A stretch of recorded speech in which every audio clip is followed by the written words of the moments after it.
पश्चिम बंगाल के विधानसभा में धरना प्रदर्शन करेंगे सिलीगुड़ी के भाजपा विधायक Shankar Ghosh. This program is brought to you by Dear साप्ताहिक लॉटरी केवल 100 रुपैयाँमा अनि जित्नुहोस् पहिलो पुरस्कार 1 करोड रुपैयाँ। डियर साप्ताहिक लॉटरी भाग्य बदलिने बाटो। भाजपा नेता तथा सिलीगुड़ी के भाजपा विधायक शंकर घोष विभिन्न मांगों को लेकर अब पश्चिम बंगाल विधानसभा के अंदर धरना प्रदर्शन करेंगे। आज एक पत्रकार सम्मेलन में उन्होंने खुद इसकी जानकारी दी। विधायक शंकर घोष ने आज राज्य सरकार पर भेदभाव करने का आरोप लगाया। उन्होंने कहा कि पश्चिम बंगाल में विरोधी पार्टी के विधायकों को विकास के लिए काफ़ी कम रुपए दिए जाते हैं। एक तो रुपए कम दिए जाते हैं और जो रुपए मिलते भी हैं उसको भी जिला शासक रोक के रखते हैं।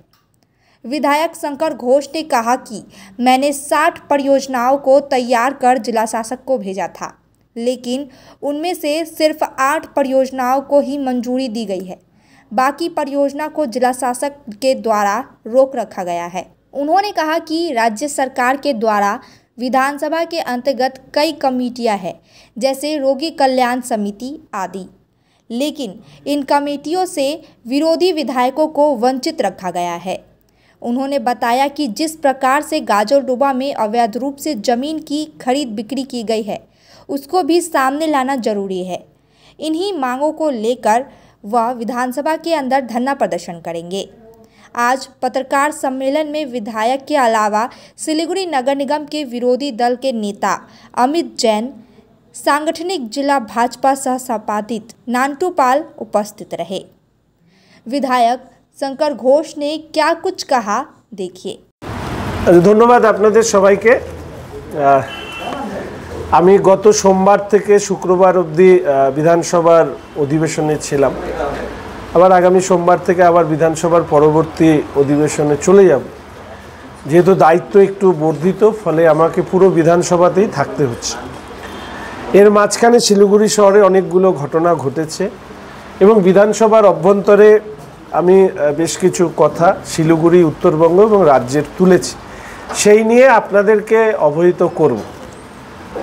আমার সাথে আজকে উপস্থিত আছেন আমাদের ভারতীয় জনতা পার্টির শিলিগুড়ি সাংগঠনিক জেলার জিএস শ্রী নান্টু পাল মহাশয়। আমার সাথে আছেন বিরোধী দলনেতা শিলিগুড়ি মিউনিসিপ্যাল কর্পোরেশন অমিত জৈন মহাশয়। আমার সাথে উপস্থিত আছেন শিলিগুড়ি মিউনিসিপ্যাল কর্পোরেশনের 4 নম্বর ওয়ার্ডের কাউন্সিলর বিবেক সিং মহাশয়। প্রথমত আপনাদেরকে বলি যে নীতি আয়োগের বিষয়কে সামনে রেখে রাজ্যের বর্তমান মুখ্যমন্ত্রী তিনি একটি সাংবাদিকদের সামনে কিছু কথা বলেছেন। যেহেতু আমাদের বর্তমান মুখ্যমন্ত্রী অসত্য ভাষণে পটু, ফলে স্বাভাবিকভাবেই সরকারি স্তরে কোনো বিবৃতি না আসলে ওনার বিবৃতির উপরে দাঁড়িয়ে কোনো মন্তব্য আমি এই মুহূর্তে করব না। তবে উনি একটি বিষয় তুলেছেন, সেটা হচ্ছে রাজ্যকে অর্থনৈতিকভাবে বঞ্চিত করা হয়েছে। আরেকজন মন্ত্রী কালকে আমাকে কোনো সংবাদ মাধ্যম থেকে এসে জিজ্ঞেস করলেন, তিনি বললেন যে বিদেশি বিনিয়োগ নাকি রাজ্যে আটকে দিচ্ছে কেন্দ্রের সরকার। আমি বললাম না, ভালো বিনিয়োগ হচ্ছে তো, রাজ্য সরকার রোহিঙ্গাদেরকে দিয়ে ভালোই বিনিয়োগ করাচ্ছে। আর তো বাদবাকি কোনো বিদেশি বিনিয়োগ, দেশি বিনিয়োগই আসছে না, তো বিদেশি বিনিয়োগ কোথায়? মুখ্যমন্ত্রীর পাশে যারা শিল্পপতিরা ঘুরে বেড়ান তারা অন্য রাজ্যে গিয়ে বিনিয়োগ করছে। তো আমি আপনাদেরকে এর আগের দিন বলেছিলাম, এর আগে বলেছি এখানে শিলিগুড়ির থেকে যাওয়ার আগে, যে আমাকে বিধায়ক উন্নয়ন এলাকা তহবিলে যেভাবে হেনস্থা করা হচ্ছে এবং বিশেষ করে এই বর্তমান জেলা শাসক তার ভূমিকা অত্যন্ত হতাশাজনক। আমি এই ব্যাপারে এসজেডিএ সিও সাহেবেরও সহযোগিতা চেয়েছি, বারবার করে মাননীয় জেলা শাসক মহাশয়ের সহযোগিতা চেয়েছি। সহযোগিতা তো দূরস্থান, জেলা শাসকের কাছ থেকে ন্যূনতম সৌজন্যতা আমরা পাইনি। কোনো অসুবিধা নেই, সৌজন্যতা দেখাবেন কি দেখাবেন না ওটা ওনার বিষয়। তবে স্পিকার সাহেবকে আমি চিঠি দিয়েছি, মনোজ পান্ত সাহেবকে আমি চিঠি দিয়েছি। এবার আমি গিয়ে চিফ মিনিস্টার ম্যাডামকে আমি চিঠি দেব এবং স্পিকার সাহেবের কাছে অনুমতি চাইব যে বিধানসভার অভ্যন্তরে আমাকে একজন বিধায়ক হিসাবে যেভাবে বিধায়ক এলাকা উন্নয়ন তহবিলে অর্থ খরচ করতে প্রতিবন্ধকতা তৈরি করা হয়েছে, আমি বিধানসভার অভ্যন্তরে অবস্থানে বসব। প্রথম কথা, আমি সোমবার যাব। আপনাদেরকে বিধানসভার বিভিন্ন কথা আপনারা, আমি যার কাছ থেকে রাজনীতি শিখেছি অশোকদার মুখে শুনতে, তবে বিধানসভায় বেশ ভালো লাগে। গতকালও একটি ডিবেট হয়েছে আমার এবং মানস রঞ্জন ভূঁইয়ার মধ্যে, অনেক দিন পর ওনার সাথে একটা বড় ডিবেট করার সুযোগ হয়েছিল, ভালো লাগে। এবার ঘটনাচক্রে হচ্ছে যে গতকাল নীতি আয়োগের বিষয় নিয়ে একটা রেজুলেশন মুভ করার ছিল। তখন ঠিক ছিল মুখ্যমন্ত্রী যাবেন না। যেই মুখ্যমন্ত্রী দিল্লি গেলেন অমনি নীতি আয়োগের রেজুলেশন চেঞ্জ করে রিভার কমিশনের একটা রেজুলেশন নিয়ে আসা হয় 169-এ। সকাল 11টার সময় রেজুলেশন দিচ্ছে, আর দুপুর 1:30টার সময় সেই রেজুলেশনের উপরে বিরোধী পক্ষে বা বিপক্ষে সে তার আলোচনা করবে। তাহলে মুখ্যমন্ত্রীর মর্জি মতো যে বিধানসভা, মুখ্যমন্ত্রী থাকবেন কি থাকবেন না, উনি যদি থাকেন তার জন্য কি মোশন আনতে হবে, কি রেজুলেশন আনতে হবে, এর ভিত্তিতে দাঁড়িয়ে বিধানসভা চলছে। স্পিকার সাহেব বিভিন্ন বিষয় নিয়ে কালকে আমার যা অবজারভেশন সেটা আমি রেখেছি, আজকে নতুন করে বলতে চাই না। ফলে সোমবার গিয়ে যদি আমি দেখি যে বিষয়গুলো রাখা আছে সেটার কোনো সাডেন চেঞ্জ হল, ফলে আমি সেই সাডেন চেঞ্জ হবে কি হবে না না দেখে আমি বলবো না। তবে সামনের সপ্তাহে করব, এটা আপনারা জেনে রাখেন। বিধানসভার অভ্যন্তরে অবস্থান করার অনুমতি আমি চাই। এক, বিরোধী দলের বিধায়কদেরকে এতদিন বিভিন্ন জায়গায়, সে প্রশাসনিক সভা, সে রোগী কল্যাণ সমিতি হোক বা অন্যান্য যে উন্নয়ন সংস্থা, তার থেকে বাদ রাখা, ICDS এর কমিটি থেকে বাদ রাখা, এগুলো তো চলছে। আমার মতন অনেক বিধায়কদের ক্ষেত্রে আমরা দেখছি যে সামান্য পরিমাণ অর্থ আমরা পাই বিধায়ক উন্নয়ন তহবিলে, সেটাকেও অবরোধ করা হচ্ছে, আটকে দিচ্ছে। এক্ষেত্রে জেলা শাসকের ভূমিকাও গুরুত্বপূর্ণ। এর পাশাপাশি আমি এক তৃণমূল কংগ্রেসের কি চেয়ারম্যান না অলোকবাবু, উনি ওনার মেয়ের নামে একটা লিজ, চা বাগানে লিজ দেওয়া জমিতে অবৈধভাবে যে বিল্ডিং বানিয়েছেন, সেই বিল্ডিং এখনও ভাঙেননি, অর্থাৎ 2022 থেকে আমি এটা নিয়ে বলে যাচ্ছি। সেটা গজলডোবাতে যে জমি নিয়ে নাটক হচ্ছে, জমি এবং রিসোর্ট ভাঙা নিয়ে, সেটাকে সামনে রাখা। এই তিনটে মূল বিষয়কে সামনে রেখে আমি বিধানসভার অভ্যন্তরে স্পিকারের কাছে অবস্থান করার অনুমতি চাইব। এবং সাথে চা বাগানের নিয়ে আমি বিশাল মনোজোড়াও একটি মোশন এনেছিলাম 185-এ। সেটা 2023 সালের অগাস্ট মাসে আমার যতদূর সম্ভব মনে হচ্ছে। আজ পর্যন্ত সেই মোশন, চা বাগানের শ্রমিকদের দুর্দশা নিয়ে, আজ পর্যন্ত সেই মোশনের ফেট আমরা জানি না। এই যে বিরোধীরা কোনো কিছু আনলে তাকে পিছিয়ে দেওয়া, আর সকালবেলা ঠিক করে 1 ঘন্টার মধ্যে আরেকটা নতুন মোশন নিয়ে এসে প্লেস করে দেওয়া, এতেই প্রমাণিত হয় যে চা বাগানের শ্রমিকদের উপরে কি অবর্ণনীয় শোষণ তো বলবো না, অত্যাচার বা বঞ্চনা নামিয়ে নিয়ে এসছে। ফলে এই 4টি বিষয়কে সামনে রেখেই আমি স্পিকার সাহেবের কাছে এই অবস্থানের অনুমতি চাই। মোহরগা গুলমার সঙ্গে আরেকটা বিষয় নিয়ে আপনি মুভমেন্ট করেছিলেন, লাটাগুড়িতে রিসোর্ট তৈরি, সেটাতেই কি লাটাগুড়ির রিসোর্টের ফার্স্ট হিয়ারিং হয়েছে, কিছু অবজারভেশন ওনারা দিয়েছেন। আমি অগাস্ট মাসের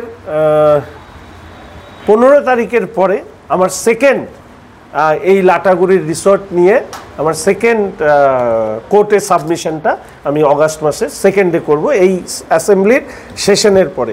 শুধু লাটাগুড়ি নয়, প্রশ্নটা করে আমার ভালো হলো।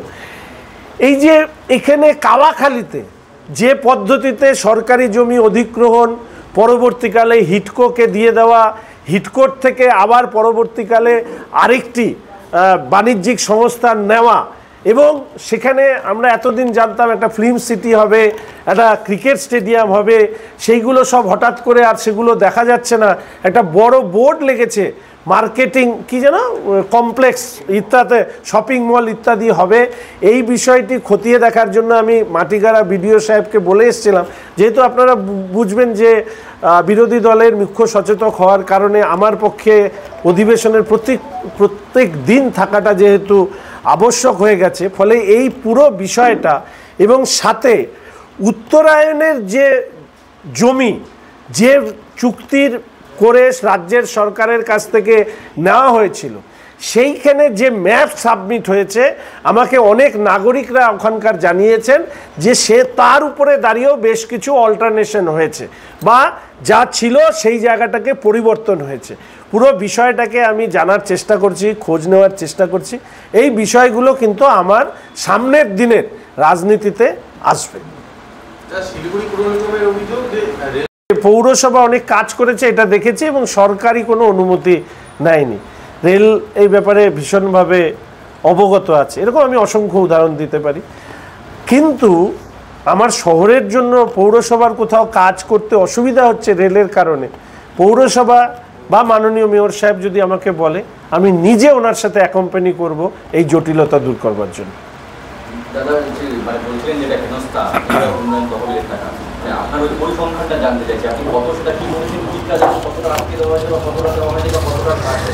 এই আমি অবশ্যই স্পিকার সাহেবকে আমি একটা চিঠি অলরেডি দিয়েছি, মনোজ পন্তকে দিয়েছি। এইখানে দাঁড়িয়ে আমি লাস্ট প্রায় 60খানা কাজের জমা দিয়েছি, তার মধ্যে 8 থেকে 10খানা কাজ হয়েছে। বেশিরভাগ কাজে টেন্ডার ভেটিং ইত্যাদি হয়নি। এবং তার পাশাপাশি হচ্ছে টেন্ডার ডাকার পরে first call, second call, third call, তারপরে কি আরও কি করতে করতে একটা টেন্ডার প্রক্রিয়া কমপ্লিট করতে 3 মাস, 4 মাস, 6 মাস, তারপরে কাজ করতে আরও 8 মাস, অথচ আমাদেরকে 6 মাসের মধ্যে কাজগুলো শেষ করতে হয় এবং ইউসি না দিলে সেই টাকাটা রিলিজ হয় না। এমনকি ইউসি জমা দেওয়ার পরেও টাকা রিলিজ করেননি ডিএম ম্যাম। তো এই যে এই বিষয়গুলো আছে, সেই বিষয়গুলো আমি বিশদ আকারে আমি ইতিমধ্যেই তুলে দিয়েছি স্পিকার সাহেবকে এবং মনোজ পন্ত সাহেবকে, এবং আমি এসজেডিএর সিও সাহেবকেও দিয়েছি এবং আমি ডিএম ম্যামকেও দিয়েছি। কিন্তু ডিএম ম্যামের একটা আমি জানি না, আমরা এর আগেও দার্জিলিংয়ে অনেক জেলাশাসক দেখেছি, তারা কিন্তু শিলিগুড়িতে আসতেন, দেখা যেত, আমরা তাদের সাথে গিয়ে দেখা করতে পারতাম। এনাকে তো আমি এনাকে পাওয়াই মুশকিল। ইনি শুধু একমাত্র একটা কাজ করেন, মেয়র সাহেবের সাথে বাজারে যান, বাজার টাজার ঘোরেন, কিন্তু আর ওনাকে খুঁজে পাওয়া যায় না শিলিগুড়ি শহরে। বিষয়টা সম্পর্কে আমি জানি না, কারণ ডিএম ম্যাম উনি, আমরাও তো বিধায়ক, শপথ নিয়ে, সংবিধানের শপথ নিয়ে এই শহরের জন্য কাজ করতে এসেছি। তো উনি যদি ভাবেন যে মেয়র সাহেবই একমাত্র যার সাথে উনি কথা বলবেন, ওনারা আর কারো সাথে কথা বলবেন না, ভুল করছেন। আমরা কাটমানি খাওয়া বিধায়ক না, ওনার জানা উচিত আমরা কাটমানি খাওয়া বিধায়ক না। পয়সার জন্য রাজনীতি করি না, মানুষকে ভালোবাসি তাই রাজনীতি করি। উনি যদি ভেবে রাখেন যে শিলিগুড়ির মানুষের বিরুদ্ধে উনি জেহাদ ঘোষণা করেছেন, যুদ্ধ ঘোষণা করেছেন, তাহলে উনি ভুল করছেন।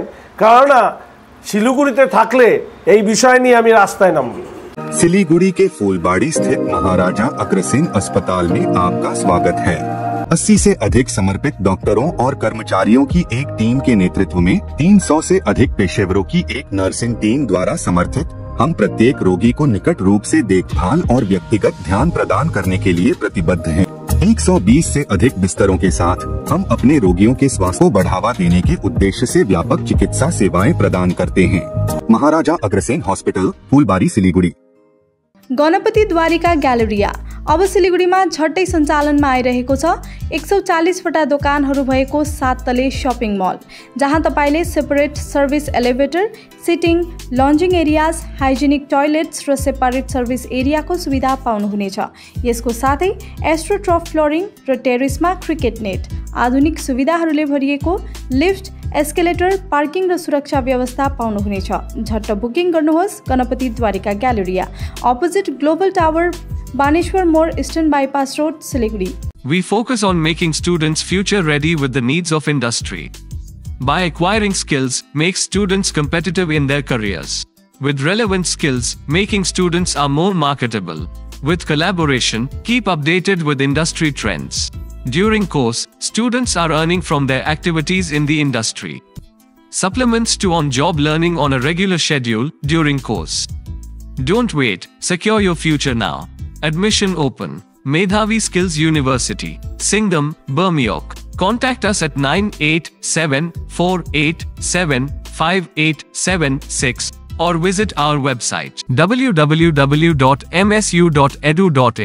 आपका पहाड़ घूमने का सपना हो तो Darjeeling blossom eco tourism complex आपके लिए सटीक विकल्प है। यहाँ आप पाएंगे प्राकृतिक सौंदर्य, 360 डिग्री दृश्य और उच्चतम सेवाएं। कांचनजंगा, 4 धाम नामची, सुबह की सूर्योदय, नाथुला रेंज और तीस्ता रिवर के बेहतरीन दृश्य यहाँ आपका स्वागत कर रहे हैं। यहाँ पे सुविधाजनक बेडरूम और मैरिज पार्टी तथा अन्य कार्यक्रमों के लिए विशेष हल भी उपलब्ध है। तो बुकिंग करें और अपने घर से दूर होकर पहाड़ी शांति का आनंद लें। दार्जिलिंग ब्लॉसम इको टूरिज्म, छोटा मनगुआ, दार्जिलिंग। अधिक जानकारी के लिए कॉल करें 9800072639।